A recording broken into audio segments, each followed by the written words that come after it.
তো বড় বড় মাছ কয়েকটা ধরবো নাকি, ধরে নিয়ে আসবো নাকি তোমাদের জন্য ব্যাগে ভরে।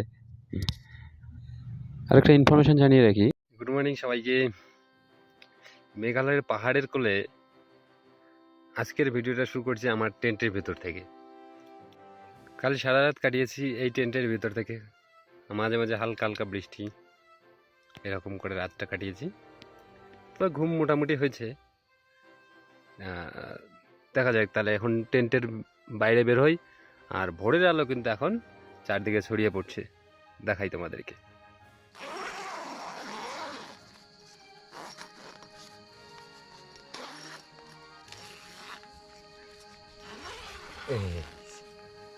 Good morning.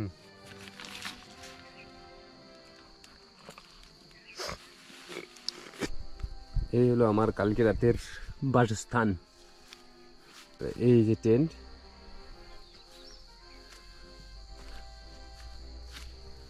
প্রথমে টেন্টটা ভালো করে লাগাতে পারিনি কারণ একটা স্টিক ভাঙা ছিল। পরে স্টিকটা ওই টেপটা দিয়ে জয়েন দিয়েছি, জয়েন দেওয়ার পরে টেন্টটা এরকম হয়েছে, খুব ভালো হয়েছে। আচ্ছা, এখান থেকে বের হয়েই এই যে এখানে আমার বাইক রয়েছে সামনেই একদম, যাতে দেখা যায়, চোখের নজরে থাকে। আজকে এই জায়গা থেকেই আমার অ্যাডভেঞ্চার শুরু হবে। প্রথমে double decker living root bridge. চলুন তাহলে শুরু করি আজকের জার্নি। আর এইদিকে সূর্য উদয় হবে কিন্তু, দেখাচ্ছি। সকালটা একদম ফ্রেশ করে শুরু করছি। পরের ঠান্ডা হাওয়া, চারপাশে পাখির ডাক, প্রকৃতির মাঝে দাঁত মাজা, মুখ ধোয়া মানেই অন্যরকম ফিল। কাল রাতে এখানেই টেন্ট করে ঘুমিয়েছিলাম, তাই সকালে একটু তাড়াতাড়ি করে সব কিছু গুছিয়ে নিচ্ছি, ব্যাকপ্যাক ঠিকঠাক করে নিচ্ছি, কারণ সামনে আবার নতুন রাস্তায় বের হবো। এই শান্ত সকালটা যেন একদম মনকে রিসেট করে দেয়। এখন তোমরা দেখছো মেঘালয়ের পাহাড়ের গা ভেসে কীভাবে সূর্য উদিত হচ্ছে। এমনিতে সূর্য উদিত 8 মিনিট 20 সেকেন্ড লাগে, কিন্তু তোমাদেরকে মোটামুটি 15 থেকে 20 সেকেন্ডের মধ্যেই দেখানোর চেষ্টা করলাম। এই যে দেখো কীভাবে অন্ধকার থেকে আলো আসতেছে। 1 hour later. এখন আমরা এখান থেকে বের হব। এই জায়গাটা দিয়ে এই উঁচুটা দিয়ে উঠতে লাগবে। আগে উঠি, তাহলে টাটা বাই বাই। উঠে গেছি আমরা। ওই যে নিচের জায়গাটা থেকে ক্যাম্পিং করছিলাম, ওই জায়গা থেকে এই অবধি বাইকটা তুললাম। এখানে এই দাদার কাছে গিয়ে ওনাকে 200 টাকা দিতে লাগবে, ওনার জায়গাটাতে ক্যাম্পিং করছি তার জন্য। আর কিছু খাওয়ার মতো আছে, এখান থেকে কিনে নিয়ে বেরোবো এখান থেকে। চলো, ওই জায়গাটা টাটা বাই বাই করে দিলাম। 1 কাপ লাল চা আর একটা গুড ডে বিস্কুট দিয়ে শুরু হলো আজকের দিনটা। এখন সময় হচ্ছে 7:15, 7:10 ওখান থেকে ছাড়ছি। এখন যাচ্ছি শহরা। এই যে শহরা সামনেই, শহরা মানেই চেরাপুঞ্জি। এইখান থেকে প্রায় 30 কিলোমিটার দূরে আজকে আমার ট্রেকিং হবে। লিভিং রুট ব্রিজ মানে জীবিত গাছের শিকড় দিয়ে ওখানে একটা ব্রিজ তৈরি করা আছে, ওটা দেখাবো। এগুলো জিনিস আমি এতদিনে শুধু ভিডিওতে দেখছি আর ছবিতেই দেখছি, আজকে সামনাসামনি দেখবো, কীরকম লাগে জানাবো। আর কালকে আমার ক্যাম্পিং অভিজ্ঞতা কেমন হয়েছে কি আর বলবো। ঘুম মোটামুটি ভালোই হয়েছে, কিন্তু ওই যে বৃষ্টির টেনশনটা আমাকে অনেকক্ষণ ভাবাচ্ছিল।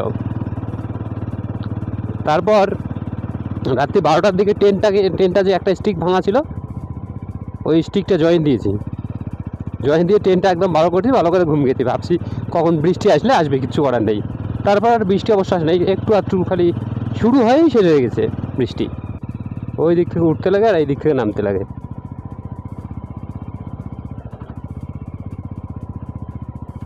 এই ক্যামেরাতে কিন্তু ভালো করে বোঝা যায় না যে কতটা নামছি আর কতটা উঠছি।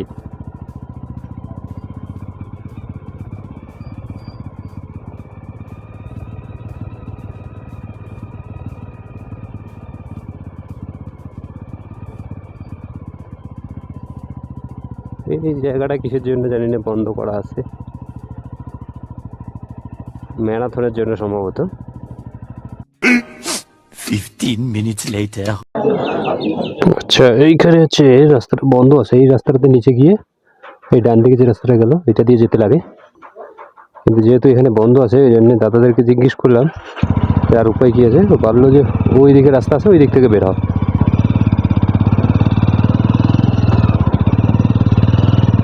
বাইক নিয়ে আসার এটাই সুবিধা, এইখানে ম্যারাথনের জন্য রাস্তাগুলো বন্ধ করা আছে। এখন যাই ওইদিকে গিয়ে দেখি ওই রুটে উঠবো। এখানে 21 কিলোমিটার ম্যারাথন দৌড় হচ্ছে।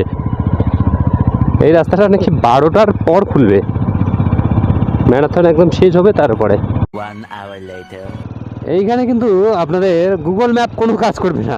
গুগল ম্যাপ খালি আপনাকে এইভাবে গোল গোল ঘুমাবে। জায়গাটা দেখো কত সুন্দর লাগছে, রাস্তাটা কত সুন্দর, আর এখানে কিন্তু ঠান্ডা লাগছে বেশ। সামনে গিয়ে শার্টটা পরে নিব। আর আমরা কিন্তু নিচে যাচ্ছি, হ্যাঁ এই দেখো আমরা কিন্তু নিচে যাচ্ছি, রাস্তাটা একদম নিচে যাচ্ছে। হ্যাঁ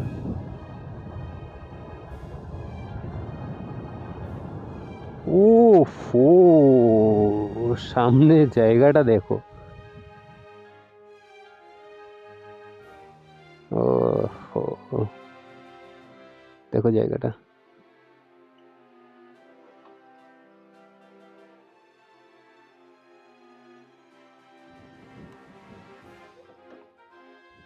চলো আগাই। রাস্তাটা এত খাড়া আর এত নিচু, আমরা যত নিচের দিকে যাচ্ছি বাইক স্টার্ট ছাড়াই নিচের দিকে নামছি।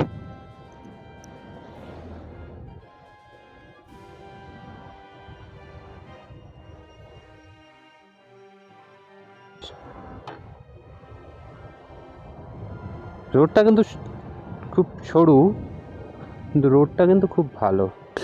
তাহলে তোমাদের কেমন লাগছে বলো ডাবল ডেকার যাওয়ার রাস্তাটা? এলিভেশন 3107, রোমাঞ্চ ইন দ্য রেইন 6 কিমি। আর রাস্তাটা কিন্তু একদম তখন থেকে একদম নিচে নিচে নিচেই যাচ্ছে। ন্যাচারাল সুইমিং পুল আছে এখানে, 3006 ফিট উচ্চতায় সমুদ্রপৃষ্ঠ থেকে। এই যে double decker root bridge, unique in the world, 2808 feet উচ্চতায়।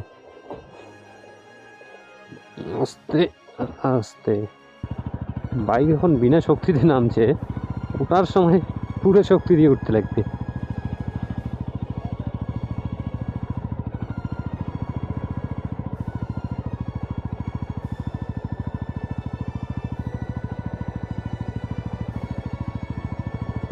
এখানে গাড়িগুলো রাখা, তার মানে এখানেই পার্কিং করতে লাগবে।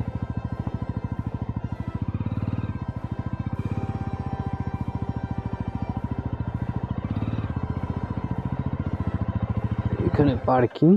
A few moments later. এইখানে এসে এই যে দেখেন বাইকটা পার্ক করলাম। এখানে বাইকের পার্কিং চার্জ হচ্ছে 50 টাকা, আর ফোর হুইলারের জন্য 4 চাকার জন্য 100 টাকা। আর এই যে 20 টাকা দিয়ে একটা বাস কিনে শুরু হলো আমাদের ট্রেকিং। এইটা ট্রেকিংয়ের শুরুর রাস্তাটা, এই যে নিচে নামছি। এখানে তোমরা যখন আসবে, আসার সাথে সাথেই কিন্তু অনেকগুলো লোক আসবে, দৌড়ে দৌড়ে আসবে, বলবে গাইড লাগবে। গাইডগুলো কিন্তু কিচ্ছু করবে না, ওরা শুধু আপনাদের সাথে নিচে যাবে আর আসবে। তার জন্য বলছে 1500 টাকা।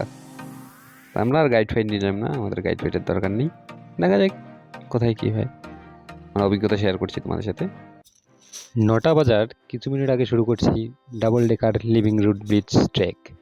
এটা মেঘালয়ের ননগ্রিয়াট গ্রামের ভিতরে, আর এখানে পৌঁছতে প্রায় 3500-এর বেশি সিঁড়ির নিচে নামতে হয় এবং উঠতে হয়। এই ট্রেকটা যতটা সুন্দর ততটাই চ্যালেঞ্জিং। নিচে নামা সহজ মনে হলেও ফেরার সময় হবে আসল মজা। মিনিট 5 নামার পর এখন সময় হলো কারেক্ট 9টা। আমরা নিজে যে ব্রিজটা দেখতে যাচ্ছি সেটা পুরোপুরি প্রাকৃতিকভাবে তৈরি। রাবার গাছের দুটো বড় বড় রাবার গাছের শিকড় একে অপরের সাথে মিশে গিয়ে সময়ের সঙ্গে তৈরি করেছে সেতু। এটা একটা ব্রিজই না, এটা এক ধরনের লিভিং স্ট্রাকচার, মানে এখনও বেঁচে আছে, বাড়ছে। এখানকার স্থানীয় খাসি জনগোষ্ঠী প্রজন্মের পর প্রজন্ম ধরে এই শিকড়গুলোকে বাঁকিয়ে এমনভাবে তৈরি করেছে যে এখন মানুষ এর উপর দিয়ে হাঁটতে পারে। তাই এই পথে নামা মানেই শুধু ট্রেক না, এটা যেন প্রকৃতির তৈরি এক জীবন্ত বিস্ময়ের দিকের যাত্রা। দেখা যাক কি হয়, সামনে গিয়ে দেখাই তোমাদের। A few moments later. এই যে দেখো, এইভাবে স্টেপ দিয়ে এইভাবে নিচে নামতে লাগে। এই জায়গাটা দেখো, এখানে কিন্তু ঝর্ণার আওয়াজ হচ্ছে, তাই না? শোনা যাচ্ছে তো? আমি কিন্তু ভালো করে শুনতে পাচ্ছি। জায়গাটা দেখো খুব সুন্দর।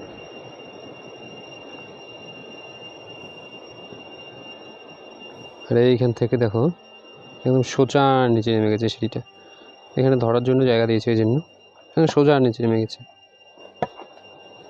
এখন মোটামুটি আধা ঘন্টা ট্রেকিং করা হয়ে গেছে। আধা ঘন্টায় কতটা আসে জানি না, কিন্তু নিচ থেকে শব্দ শোনা যাচ্ছে ঝর্ণার।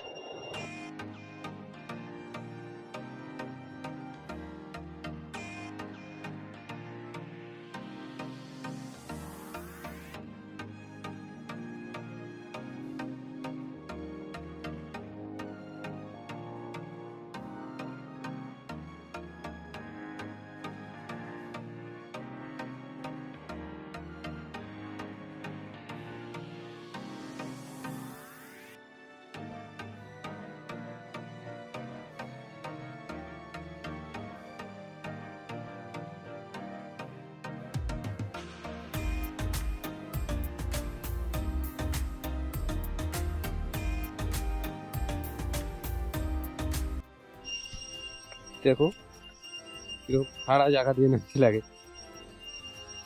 এখনই কিন্তু এই ওয়াটারফলসের কিন্তু আওয়াজ শোনা যাচ্ছে। এই দেখো রাস্তাটা এইখানে নিচে নেমে গেছে, এতটা নিচু। এইখানে আমি নিচে নামছি। পায়ের কিন্তু অলরেডি ব্যথা শুরু হয়ে গেছে। মানে ব্যথা মানে কোথাও দাঁড়ালে এরকম এরকম করে কাঁপতেছে পাটা আপনা আপনি। এই দেখো জায়গাটা কত খাড়া। আরো এই ছোট ছোট বাচ্চারা এরা উঠতে, এরা কিন্তু খুব পারদর্শী। মানে এরা প্রতিদিনের ডেইলি লাইফ না এদের, এখানে নামা এখানে ওঠা, এটাই তো এদের কাজ। দেখো কত নিচু ডাইরেক্ট।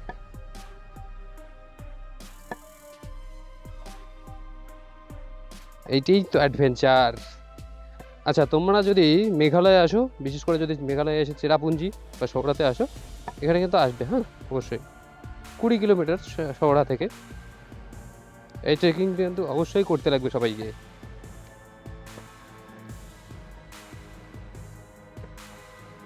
দেখো বাচ্চাগুলো কীভাবে উঠছে।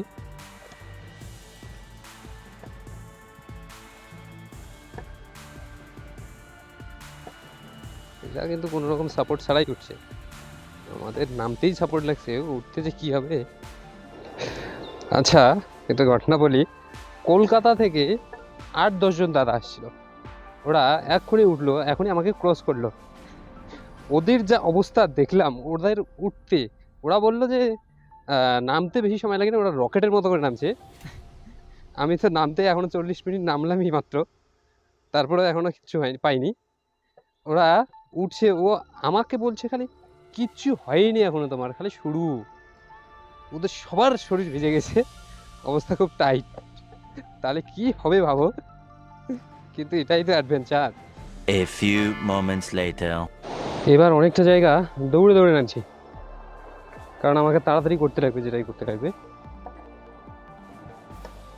চেষ্টা করছি নামার সময় কমসে কম তাড়াতাড়ি করার।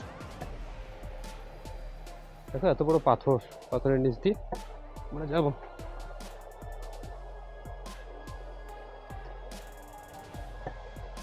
ও এই তো মেন জিনিস, এই তো ফার্স্ট ব্রিজ।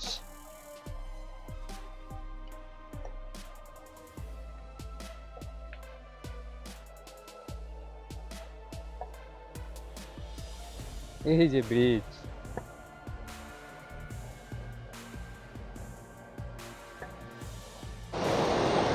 কারেক্ট 51 মিনিট নামার পর আমি ফার্স্ট ব্রিজ দেখতে পেয়েছি। এই দেখো ফার্স্ট ব্রিজটা এখানে। উফ, নামতে এরকম অবস্থা, তাহলে উঠতে কীরকম হবে দেখি। এই যে মানুষজন আসছে, দেখো কিরকম করে। এখানে কারো সাথে বন্ধু বান্ধবের সাথে আসলে না ভালো হবে, ছবি টবি তোলার জন্য সুবিধা হবে। এখন আমার যাওয়ার পালা। এটা তো নড়ে, হ্যাঁ ঢলে কিন্তু। বাহ দেখো কিরকম করে ঢুলছে।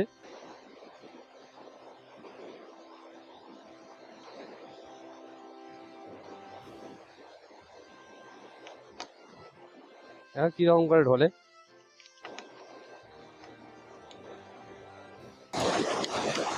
জায়গাটা ঢলে কিন্তু। হ্যাঁ,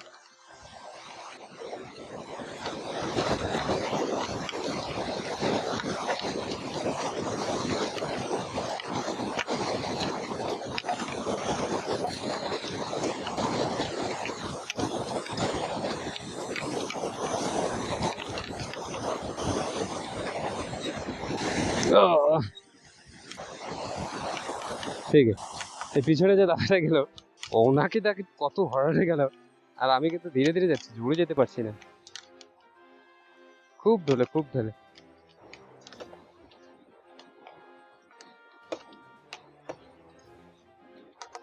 আরে বাবারে,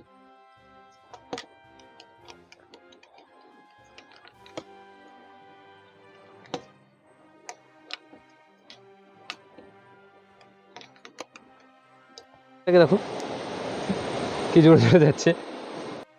এইখানে দেখো কয়েকটা প্রজাপতি।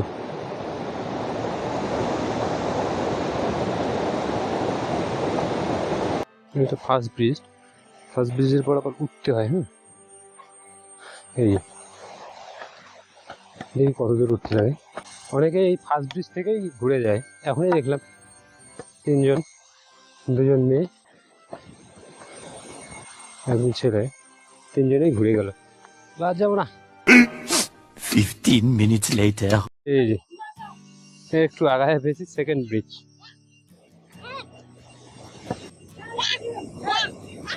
দেখো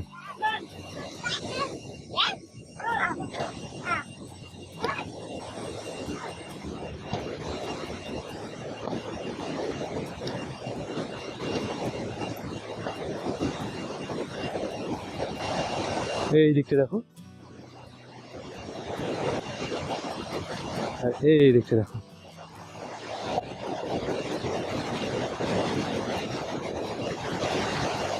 ও পুরো মেঘ দেখো কিভাবে জমছে। এটাও কিন্তু ঢুলছে, কিন্তু এটা বড় না, ভালো করে সেরকম মনে হয় না। এই দেখো নিচ দিয়ে কিভাবে যায়।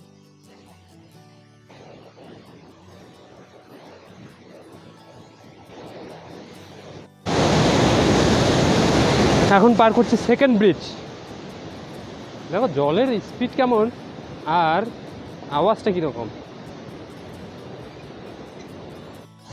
এই হলো সেকেন্ড ব্রিজ, দ্বিতীয় ব্রিজ।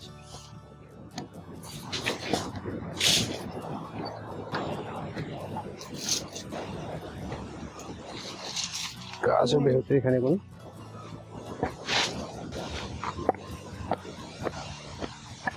এই দাদারা এই রথগুলোকে তো ওই যে উপর থেকে নিয়ে আসলো।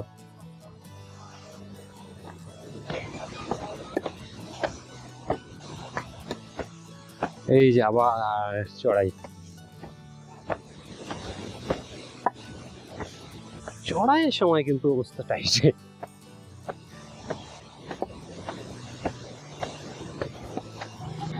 এই হলো সেই ব্রিজ যেটা পার করে আসলাম এখনই। এইটুকু ওটাকে ঘুরে ওঠা, তাতেই কি অবস্থা। এখন যাবো যখন, তখন যতটা উঠতে লাগবে তখন কি হবে। এই রাস্তা দিয়ে ওই জায়গায় উঠতে লাগবে এখন, তারপরে যে আরো উপর আছে নাকি দেখা যাবে। যাই। A few moments later. আমরা আসলাম এই রোড দিয়ে, যেতে হবে আবার উপরে এই রোড দিয়ে। এই দেখো এটা সম্পূর্ণ কিন্তু গাছের শেকড় দিয়ে তৈরি। এটা এই গাছ, এই গাছ, এগুলো শিকড় দিয়ে এই ব্রিজটা তৈরি। ওই যে উপর থেকে লোকগুলো নামছে, ওই দিকে যেতে লাগবে আমাকে। সেকেন্ড ব্রিজটা পার করে একটু আগায় এই ব্রিজটা, শেকড়ের ব্রিজ, গাছের শেকড় দিয়ে তৈরি। A few moments later. আচ্ছা, এখান থেকে 50 টাকা নিল এই যে টিকিট কাউন্টারটা, এই দিক থেকে যে ডাবল লেখা লিভিং রুট ব্রিজ।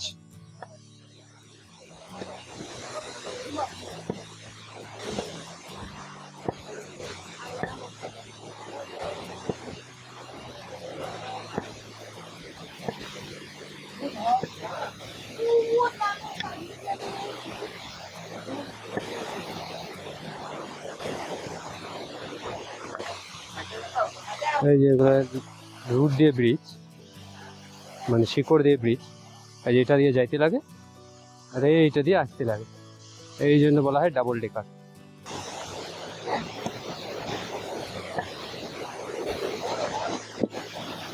এটা কিন্তু সম্পূর্ণ শিকড় দিয়ে তৈরি। হ্যাঁ,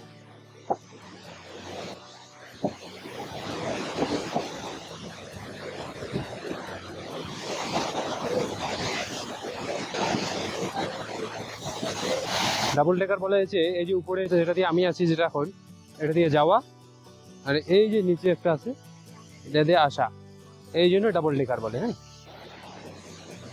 এইখানে মানুষ স্নান করছে, এই এটা নিচ দিয়ে রুট ব্রিজ, এটা দিয়ে ফেরা, আর এই যে উপর দিয়ে যাওয়া, এই দুইটা মিলে বলে ডাবল ডেকার। আর উপর থেকে যে মাছগুলো স্পষ্টভাবে বোঝা যাচ্ছিল না, সেই মাছগুলো দেখো এখন কাছ থেকে কত বড় বড় মাছ। কয়েকটা ধরবো নাকি, ধরে নিয়ে আসবো নাকি তোমাদের জন্য ব্যাগে ভরে? আরেকটা ইনফরমেশন জানিয়ে রাখি, তোমরা যারাই এখানে আসো না কেন চেষ্টা করবে সাথে গামছা নিয়ে আসার। আর এখানে কিন্তু চেঞ্জ করার জন্য রুমও দেওয়া আছে। আর এখানে দেখো মাছগুলো পাই কিরকম করে তোমরা, এই দেখো মাছগুলো। আর এখানে যারা এসে, এই দাদাটা দেখো, যারাই এসে তারাই কিন্তু এখানে এনজয় করে গা ভাসায়। আমাদের হাতে বেশি সময় নেই, আমরা চট করে গাটা ভাসিয়ে একটু ঠান্ডা হয়ে রেস্ট নিয়ে আবার ফিরে চলে যাবো। এখানে আমি এদিকে ঝর্ণা, মাছগুলোকে এমনভাবে পায়ে চোখ মারে, বড় বড় মাছ কিন্তু। এই যে দেখো পিছনে living root bridge. 15 minutes later. Double decker ব্রিজের নিচে যে জলটা আছে, ঝর্ণাটা আছে, ওইখান থেকে একটু গা ভিজায়, গা ভাসায়, শরীরটা ঠান্ডা করে একটু রেস্ট করে এখন ফেরার পথে চললাম। ফেরার পথে তো আসলে বেশি কষ্টটা হবে। আচ্ছা যাই, এখন হচ্ছে সময় এই যে 11:26, দেখি কতক্ষণ লাগে। 1 hour later. কারেক্ট 45 মিনিট চলার পরে এই অবস্থা। আরো কত উপরে যেতে লাগবে, এই দেখো শুধু উপরে খাড়া। 15 minutes later. অবস্থা খুব খারাপ। 12:19 বাজে, প্রায় 1 ঘন্টা থেকে উপরে উঠছি। এখানকার লোকগুলো বলছে আরও 1 ঘন্টা লাগবে উপরে উঠতে। শরীর যদি একদম ভালো না থাকে, একদম সুস্থ না থাকে, তাহলে এখন কখনোই করবে না। আমাদেরই রেস্ট করে করে যেতে হচ্ছে। এই দেখো 1 hour later. প্রায় 1.5 ঘন্টার কঠোর পরিশ্রম করে ট্রেকিং করে উপরে উঠলাম। আর এখন ধরুন কি অবস্থা, অবস্থা খুব খারাপ। শরীর একদম ভালো না থাকলে এটা কোনোদিনই করা উচিত না। আর পিঠে যে ঘাড়ে যে প্যান্টটা দেখতে পাচ্ছেন, ওইখানে গিয়ে গা ভাসানোর ফল ওঠা, মানে ডাবল প্যান্ট ছিল, একটা খুলে কাঁধে নিয়ে রাখছি। আর কি আমি তো আর গামছা নিয়ে জানি, আমাকে তো কেউ বলে নেই, আমার সাথে কেউ আসবে নেই, আমি কাউকে জিজ্ঞাসা করে নেই। ওখানে পাবো গিয়ে স্নান করার জায়গা, আর ওখানে গেলে এই কঠোর পরিশ্রম করে গেলে তোমাদের স্নান করতে তো ইচ্ছে করবেই। 2000 years later. শিলং, আমি আমার যে শিলংয়ে ওই ট্রেকিং করার পরে সৌড়া পার করে একটু করেই খাওয়া দাওয়া করে আমি শিলংয়ে চলে এসেছি। কারণ বাকি যে 3টে ডেস্টিনেশন আছে, ডাউকি, মাওলিনাং ভিলেজ আর হচ্ছে উমিয়াম লেক, এগুলো সবই শিলংয়ের দিকে। আর ডাউকি আর মাওলিনাং ভিলেজ মনে হয় যাওয়া হবে না, কারণ ডাউকির রাস্তা এখনও খারাপ আছে, এখনও ঠিক হয়নি। এই জন্য আগামীকাল দেখা যাক, খবরটা নিয়ে তারপরে জানাবো। আর সকাল সকাল আমরা বেরিট করবো উমিয়াম লেক। উমিয়াম লেক দেখার পরে তারপরে ডিসাইড হবে ডাউকি যাবো কি যাবো না। ডাউকি গেলে তাহলে মাউলিনাং ভিলেজটা যাওয়া যাবে, কারণ ওটা পাশাপাশি তো, ওই 20-25 কিলোমিটার দূরে।